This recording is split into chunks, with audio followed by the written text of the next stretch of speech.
Bonjour, je vais vous parler aujourd'hui de l'intérêt de l'IL-10 dans le LCR dans les lymphomes du système nerveux central.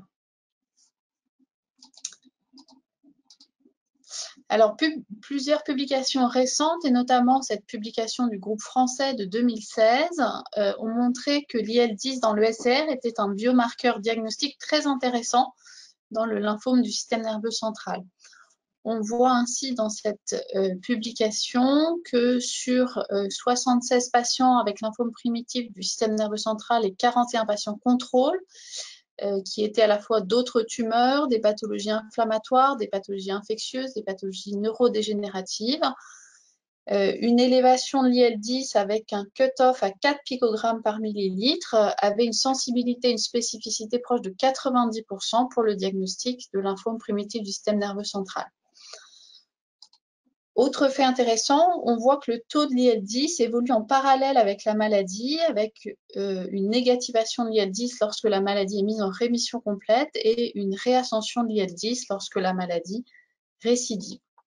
Alors voilà quelques exemples d'applications dans la vie réelle. On a notamment cette patiente âgée de 83 ans avec une image assez évocatrice de lymphome cérébral qui présente des troubles neurologiques importants, troubles cognitifs et troubles de l'équilibre majeurs, mais elle est récusée à 2 reprises pour une biopsie cérébrale, notamment parce qu'il est jugé que la localisation de la lésion est trop risquée. Elle a donc tout un bilan qui ne retrouve pas grand-chose, si ce n'est une élévation de l'IL-10 à 32 picogrammes par millilitre.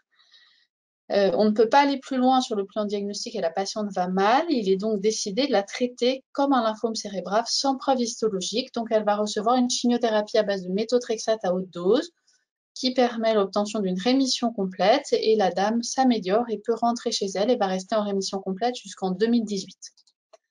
Un autre exemple avec cette patiente de 71 ans qui présente cette lésion tout à fait évocatrice de lymphome cérébral.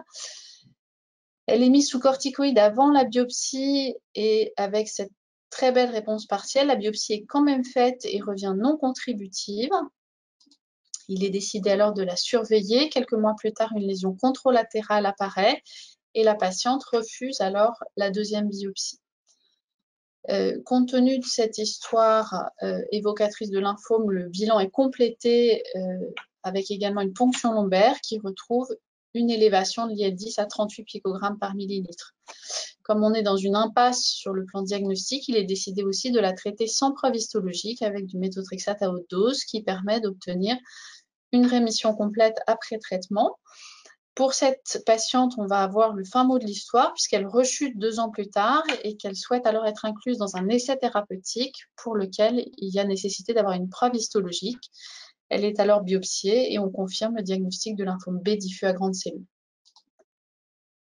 Maintenant, un exemple dans une situation de rechute où l'IL-10 dans le SR est également très intéressant. On a ce patient de 58 ans qui a un lymphome cérébral primitif prouvé. Il a déjà fait 2 rechutes et à ce moment-là de l'histoire, il s'aggrave nettement sur le plan neurologique avec sur l'IRM à la fois une disparition de prise de contraste qui était située en bifrontale ici, mais une augmentation de l'hypersignal flair, donc une situation diagnostique difficile.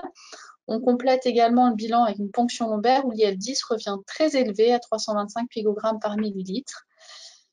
Comme la situation est très atypique chez un patient jeune, on va jusqu'à la biopsie cérébrale qui confirme qu'il s'agit bien d'une rechute de son lymphome. Quelques messages donc à retenir sur l'IL-10 dans le LCR et lymphome du système nerveux central. Le premier élément, c'est qu'une élévation de l'IL-10 dans le LCR a une très bonne sensibilité et spécificité pour le diagnostic de lymphome primitif du système nerveux central. Alors toutefois, ce dosage ne remplace pas la biopsie cérébrale, qui doit bien sûr rester le gold standard, mais ce dosage peut aider dans des cas difficiles comme ceux qu'on a vus précédemment. Et puis dernier point, l'IL-10 évolue en parallèle de la maladie et est un bon marqueur dans les rechutes atypiques. Voilà, je vous remercie.